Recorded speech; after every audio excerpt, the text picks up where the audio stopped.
They thought it was just a mountain. Nothing grows there, nothing moves. But then the satellite picked up something it shouldn't have. Petals, not blooming, petrified, curved like living leaves but etched in limestone, veins of quartz forming stems, a spiral of vines rooted in what should have been lifeless rock.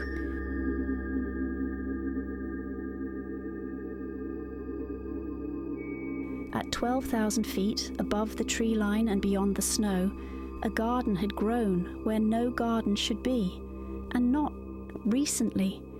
It was as if time itself had once stopped there, mid-bloom, and left nature hanging in stone. A team of researchers climbed to investigate. They expected illusions, rock formations, optical tricks. But what they found was too perfect, too intentional. Each petal had depth. Each flower leaned toward where the sun should have been, and beneath their feet the earth was warm, not geothermal, organic. They camped beside the basin, surrounded by stone flowers cupped like hands, frozen in prayer. Some joked it was beautiful, others felt watched. That night, one of them vanished.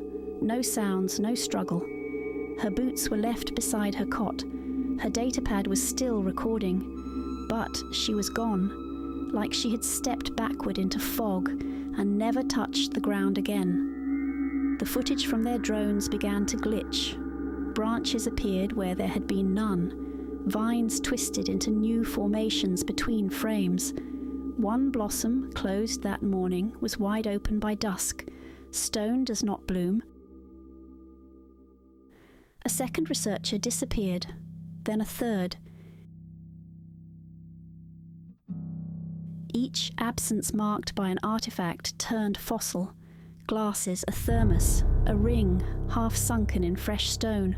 They tried to leave, but the path twisted. Compass needles spun. One hiker returned to camp from the wrong direction, pale and silent, hands covered in soil he hadn't touched.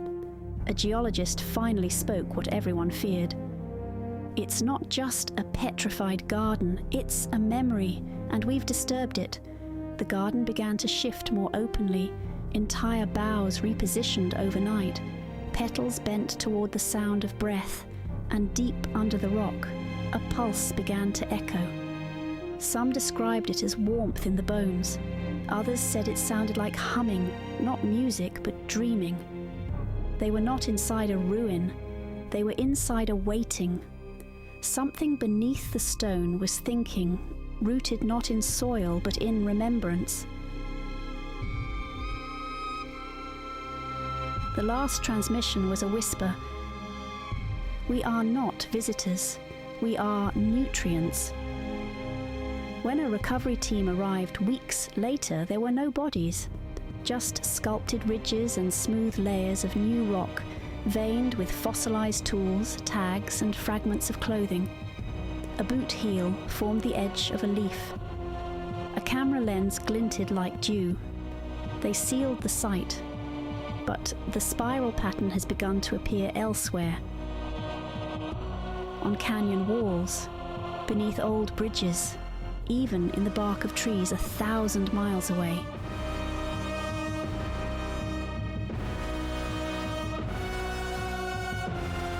Cartographers who try to chart it report migraines, vertigo, and missing time. One burned his maps and said, "You can't chart what remembers you. You can only let it forget." Now, hikers report scents in the air, not flowers, but something ancient, something warm and green, like stepping into the memory of spring. And some who follow it are never seen again. It wasn't planted, it didn't grow, it waited.